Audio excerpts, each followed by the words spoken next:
The next day, Thomas continued with his work. He was still rattled from last night's encounter with Diesel 10.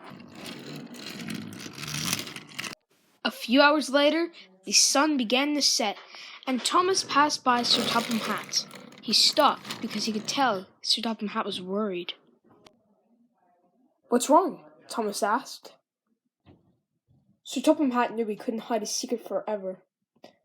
"I'm fine," he said, trying to manage to pull off a lie. But Thomas had known Sir Topham Hatt for a very long time, and he knew when he was lying. "Sir, I don't believe you're really okay. Is something bothering you? You need to tell me, because if you don't, things will just get worse." Sir Topham Hatt sighed. "Thomas, do you remember that man that was arguing with me? He's not an angry passenger, and he wasn't arguing about his train ride. He's an old enemy of mine from Indian Valley, and he's the one that caused the accident with Henry and Greg. His name is P.T. Boomer." Thomas was surprised. "But I've never heard you speak of him, or you never even mentioned his name before." "It's because he did something a long time ago in my past, and I've tried to shut him out forever. But I guess I don't do a very good job of that because you figured it out in a heartbeat. I guess it's time to tell you the whole story with Boomer. Before I came to Sodor, I used to work for the Texas Railroad. I was the controller.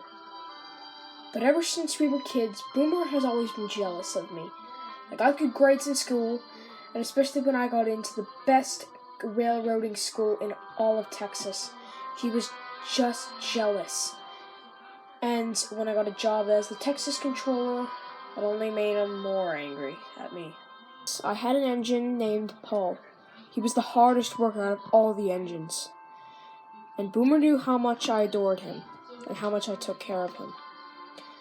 So, on one of his journeys, Boomer snuck aboard the cab and drove him towards an unfinished bridge. And the conductor, he uncoupled Paul from the train, and the passengers were saved, but Paul crashed off the bridge. Was he okay? Oh, he was fine, but he had to go away for an overhaul in Ireland to be repaired. But he was an old design, so the parts, they had to try and use multiple different ones. They spent years trying to make new parts and importing parts from other countries, but he's been there for a very long time, and they've been still trying to repair him. So I decided to step down as controller of Texas, and Boomer was satisfied with his work. And then I came to Sodor, and I was hired to be the controller of the island of Sodor. Now Boomer's back, and he's back to destroy Sodor. Thomas was shocked.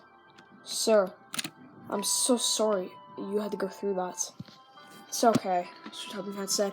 "The past is the past, and we can't do anything about it. And you've listened to my story long enough. You can go to the sheds now." "Thank you, sir," Thomas said, and he puffed away. The next day, Thomas and Percy were near the junction on their break, and they were talking. Then Thomas saw something in the corner of his eye. He saw Diesel 10 going through the magic buffers. "Thomas, Diesel 10's gone through the magic buffers," Percy said. "The lady's in there. What if he's gone to destroy her?" "Then what are we sitting around for? Let's go," Thomas said, and he puffed away. "All right, Percy, we're going through."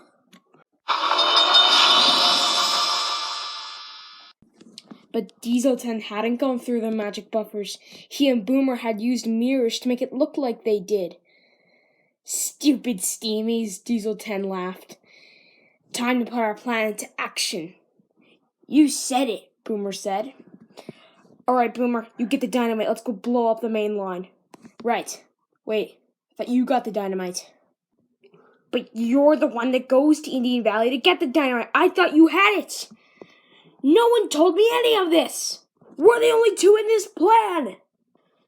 "So we have no dynamite," Boomer said. "Ugh!" "Don't worry. I'll just go to Indian Valley and get some more, said Boomer, and he rode away. Thomas and Percy had made it into the magic buffers, but it wasn't long before they reached a switch. Which way do we go? Percy asked. There are 2 tracks and 2 of us. We should each go down one track. And they each set off down their own track. There's the buffers. I'm going through. Thomas then found his buffers. I'm going through.